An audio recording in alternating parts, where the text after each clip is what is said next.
Hey, what's going on, Dylan? This is going to be a quick demo video for you for the custom Raxus that I've been working on that you reached out to me yesterday and wanted to pick up. A lot of stuff going on in this guy. It's pretty much all custom. So I took a lot of the original parts off, I removed them or I replaced them. I machined a full metal chassis for it. We'll go over my desk and take a look at it and then get this out in the mail to you tomorrow. Thanks, man.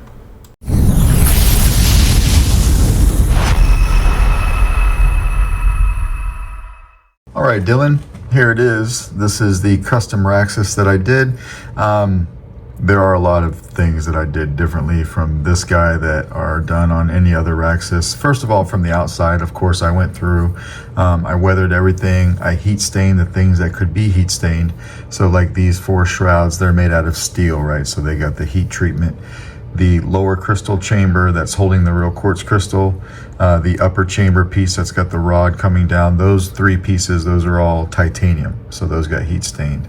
And this ring right here is steel, so it got the heat treatment. Everything else was weathered with chemicals. Oh, sorry, these 6 screws were copper, so they got heat stained as well. All right, 2-button setup, power up here, auxiliary down here that I'll show you here in a second. I opted to go for some different rods this time because I just wanted a different look on this guy. All right, so these are actually some old chamber rods from a 7 chambers SKIG. So I brought them down here, glued them in.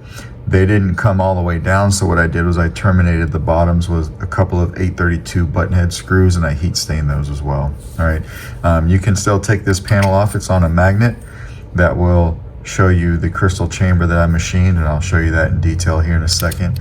I did take all of these greeblies off the handle, and I machined a small groove right on the bottom of these shrouds, something different that I've been wanting to try. All right, so I did that. Of course, put everything back on.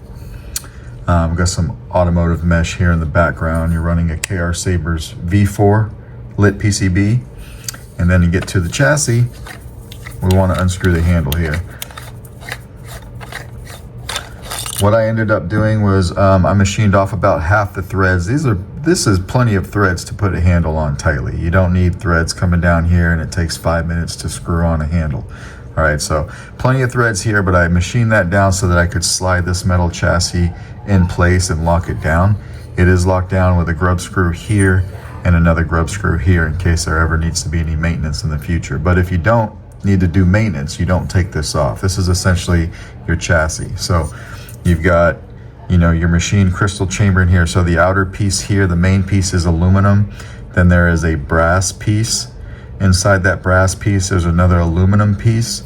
And then right on the very inside, there's an old brass piece of a crystal chamber that I had from something else that fit in there very nicely. So I slid that over the real quartz crystal that's in there, and you've got a little small aluminum greebly in there. So there's a lot of things going on in there. All right, your board access is from right here. So you can get to your SD card and your micro USB from right here. A 90-degree data cable fits in there fine, and there's plenty of room. In fact, I probably could have got away with just machining maybe about 3/4 of this length and it would have been fine. All right, but plenty of room to get in there with a 90-degree data cable.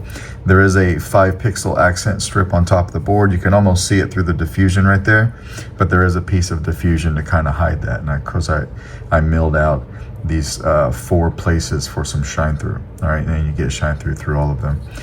You've got a 13-pixel accent strip right here. You've got another 13-pixel accent strip right here.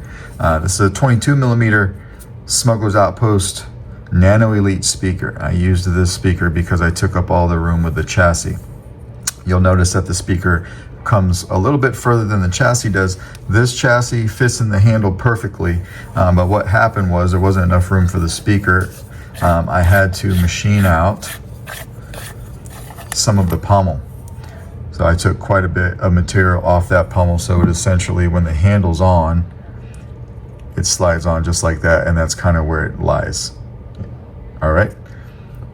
That was optimal for me. Rather than taking threads off, I wanted to enclose that for some better sound, and this Saber sounds very good. So we'll just put this back on. This is, of course, a static battery, so you've got all that going on over here, but when you flip it over here, You've got access to, it's a 1.3 millimeter recharge port, and because it's a smaller one, I didn't want to make a kill switch for that because it's just a tiny guy. It was easier for me, I think, to just come over here for usability and put a little notch in the chassis for a kill switch. So you just flip it on. All right, if you turn the light off, your two crystals are both doing something different. You've got your LED strip on top of the board that lights up all of those holes. And these two, this LED strip and this LED strip, they're wired together. So if I put my hand here, you can see that they're doing the same thing, right? And also the LED strip that's on top of the board is wired to these two guys, but because these are 13 pixel strips and this is a 5 pixel strip, you get the illusion that this is doing a little something different. All right, so we'll go ahead and put the handle on. Slide it right on. When you lock it down tight, this bar, of course, will be in the middle. You could slide this down or you could take it right off and it will expose your crystal chamber. Or you could slide that right back on and it stays on there very nice. All right.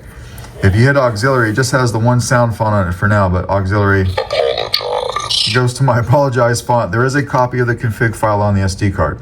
So if you want to make any changes, you can see what I did there. I believe this saber has 4 blade styles. All right, power up here. So you got light up here. This crystal will now match, sorry about that. This crystal will now match the blade. And this does a little something different when it's on.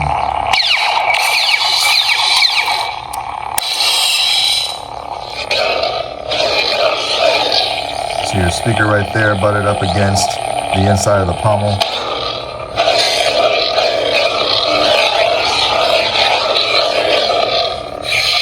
And you've got twist off. Now for your blade retention, you would take this off and that will expose a little grub screw that's right in front of the main hole. That's your blade retention. I'm not going to use it for the sake of this demo, but that's how you get to that guy. All right, so I'm just going to come over here, screw this down. The Saber's made for a 7/8 inch blade, so I'll just put that in real quick and show you that it fires up. It holds a blade. Holds the blade nice and tough without the set screw locked in, but if you're going to be swinging it around, of course, you'll want to use the set screw. All right.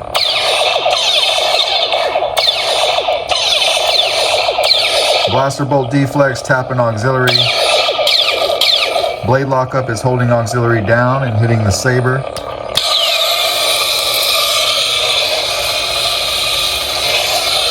Right.